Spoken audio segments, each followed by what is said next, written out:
Dominus vobiscum, sequentia Sancti Evangelii secundum Ioannem. En ce temps-là, Jésus dit à la foule des Juifs, « Je suis le pain vivant qui est descendu du ciel. Si quelqu'un mange de ce pain, il vivra éternellement. Et le pain que je donnerai, c'est ma chair pour la vie du monde. » Les Juifs discutaient donc entre eux et disaient, « Comment cet homme peut-il nous donner sa chair à manger ?» Jésus leur dit alors, « En vérité, je vous le dis, si vous ne mangez pas la chair de l'homme et si vous ne buvez pas son sang, vous n'aurez pas la vie en vous. Qui mange ma chair et boit mon sang possède la vie éternelle, et moi, je le ressusciterai au dernier jour. »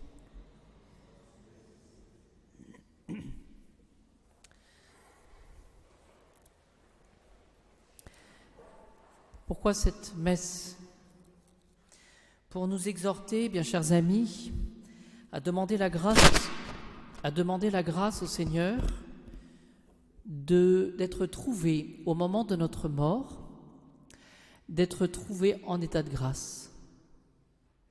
C'est-à-dire que ce que le Seigneur nous demande, c'est d'une part de recevoir le sacrement de la pénitence, spécialement lorsque nous avons offensé le bon Dieu gravement, lorsque nous avons péché gravement, mais c'est aussi d'entretenir cette vie de la grâce par ce qu'on appelle les canaux de la prière, de la grâce, la prière d'une part, donc prendre l'habitude de prier, et puis que finalement, le jour venu, que notre mort soit un petit peu comme une prière, où nous pouvons manifester au Seigneur eh bien notre foi, notre confiance, et en même temps que nous prenions l'habitude de recevoir les sacrements, et spécialement le sacrement de l'Eucharistie.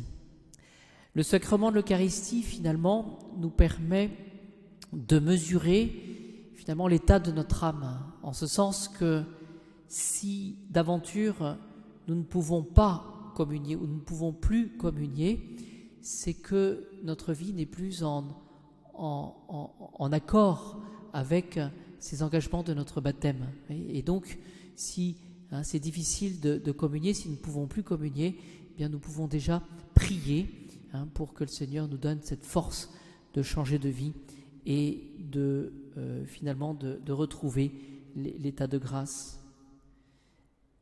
Le livre de l'Apocalypse précise « Heureux les morts qui meurent dans le Seigneur ». C'est tout ce que je viens de dire. Et dès maintenant, dit l'Esprit, qu'ils se reposent de leur fatigue, car leurs œuvres les accompagnent. C'est-à-dire, finalement, nous serons jugés directement par Jésus-Christ. Nous serons comme avocat Notre-Dame, peut-être notre ange gardien, notre saint patron, mais nous aurons cette force, voyez, nous retrouvons dans une grande lumière au moment du jugement particulier, et ce sont nos propres œuvres. Il n'y aura pas de place, je dirais, pour des subterfuges, et nous serons en vérité devant le Seigneur, comptant sur sa miséricorde. Jésus est vraiment sauveur, et il vient justement pour nous tirer du péché dans la mesure où nous le regrettons. Ce que je voulais préciser ce soir aussi, c'est que pour assister les mourants, eh bien souvent nous sommes un peu comme démunis. Parce qu'il s'agit, quand on assiste les mourants, eh bien de revenir à l'essentiel, de ne pas parler pour ne rien dire. Et nous avons dans nos missels, c'est pour ça que je vous en parle, ce qu'on appelle l'office des morts. Regardez dans vos missels, vous avez l'Église dans sa sagesse, eh bien, qui nous propose eh bien, l'office des morts. Cette coutume de veiller et d'assister les mourants date des débuts de l'Église, en ce sens que les premiers chrétiens en avaient cette coutume. Et les premiers chrétiens en avaient même pris l'usage à la suite des Juifs.